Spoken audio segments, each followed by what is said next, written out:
Anggota DPRD Provinsi Banten dari fraksi Partai Nasdem, Agus Maulana, menggelar reses masa persidangan ke-1 tahun sidang 2024-2025 di daerah pemilihannya di Kota Tangerang Selatan, Rabu 23 Oktober 2024.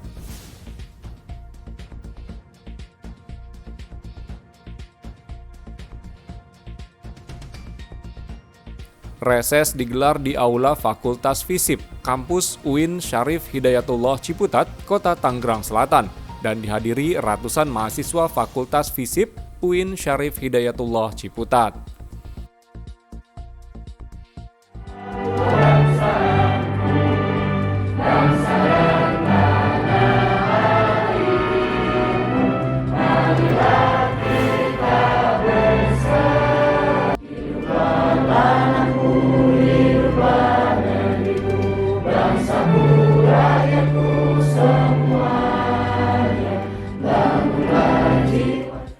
Agenda reses bersama mahasiswa UIN dirangkai dengan diskusi publik pilar politik dengan tema transisi pemerintahan menguatkan fungsi legislatif untuk mewujudkan stabilitas dan kemajuan.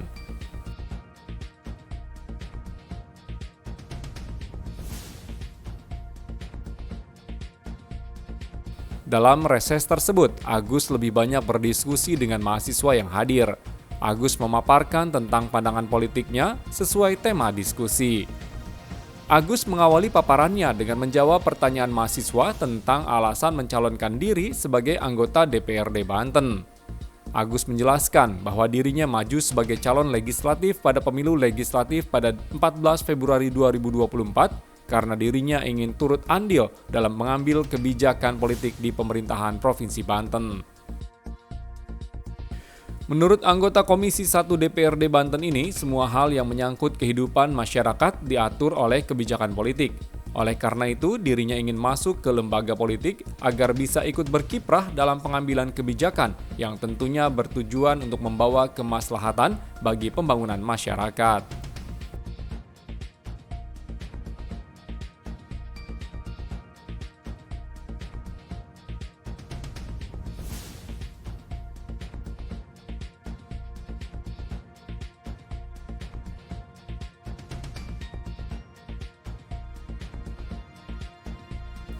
Usai paparan, moderator membuka sesi tanya-jawab kepada mahasiswa. Momen tersebut tak disia-siakan dua orang mahasiswi ilmu politik yakni Naila Putri dan Maisha untuk mengajukan pertanyaan kepada Agus secara bergantian. Tadi kan Bapak sempat menyebutin bahwa sebetulnya fungsi partai politik adalah jembatan antara masyarakat dan pemerintah. Jadi menurut Bapak, apakah partai politik saat ini benar-benar menjalankan fungsi sebagai jembatan antara masyarakat dan pemerintah? Atau lebih sering berperan sebagai alat untuk kepentingan elit politik? Dasarnya karena saya lagi berhadapan dengan Bapak Agus selaku legislator dari DPRD Provinsi Banten, saya akan bertanya seputar langkah-langkah apa saja yang perlu dilakukan oleh pemerintah daerah atau legislator Banten untuk mempercepat pembangunan yang berkelanjutan dan inklusif bagi seluruh masyarakat Banten. Terima kasih. Wassalamualaikum warahmatullahi wabarakatuh. Menanggapi pernyataan tersebut, Agus Maulana pun langsung menjawabnya dengan penuh semangat dan gamblang. Dua-duanya terjadi. Saya katakan dua-duanya terjadi, dan itu fakta. Tergantung dari politisinya. Ada misalnya, dan ini juga tidak berbasis pada partai tertentu. Karena seperti saya sampaikan tadi, partai ID kita menjadi lemah. Partai ID itu kira-kira kalau kita ditanya partai politik mana yang akan kita pilih atau punya kedekatan terhadap hati kita, saya milih partai ini misalnya. Itu hanya menyisakan belasan persen, 17% mungkin. Yang misalnya orang turun-temurun itu paling hanya menyisakan partai-partai besar kayak Golkar, kayak PDIP, mungkin sedikit PKS. Partai ID besar itu hanya pada partai-partai itu. Selain itu, orang bisa kemana-mana. Nah karena itu, basisnya itu terkadang ditentukan oleh politisinya.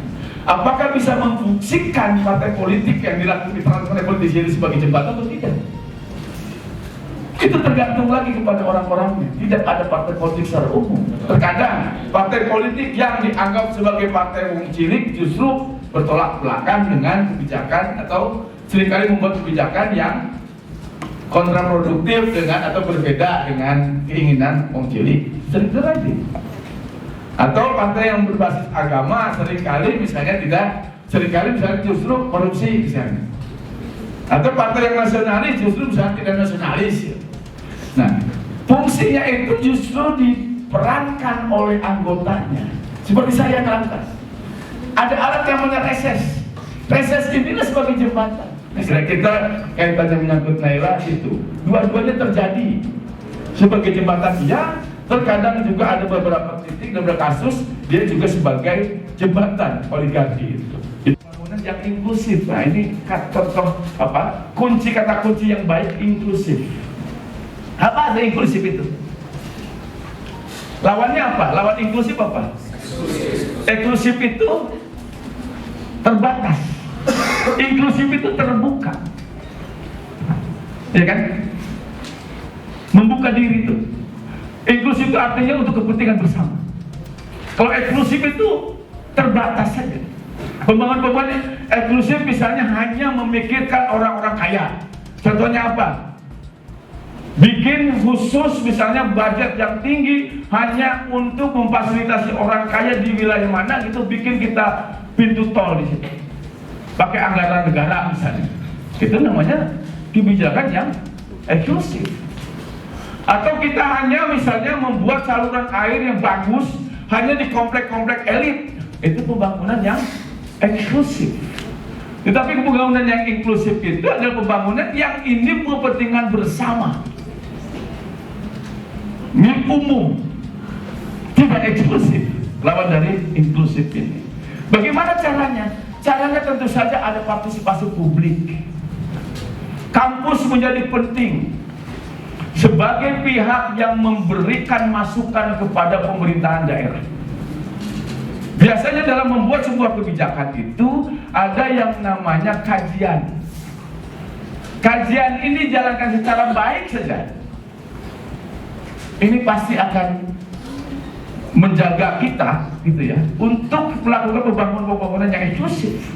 Pasti inklusif kalau kajiannya ini dilakukan secara baik. Nah, ada problem juga di kita itu seringkali pemerintahan provinsi dan kota, kabupaten kota itu tidak berdaya ketika ada sebuah kebijakan yang ditentukan oleh pusat. Contoh tentang PPDB.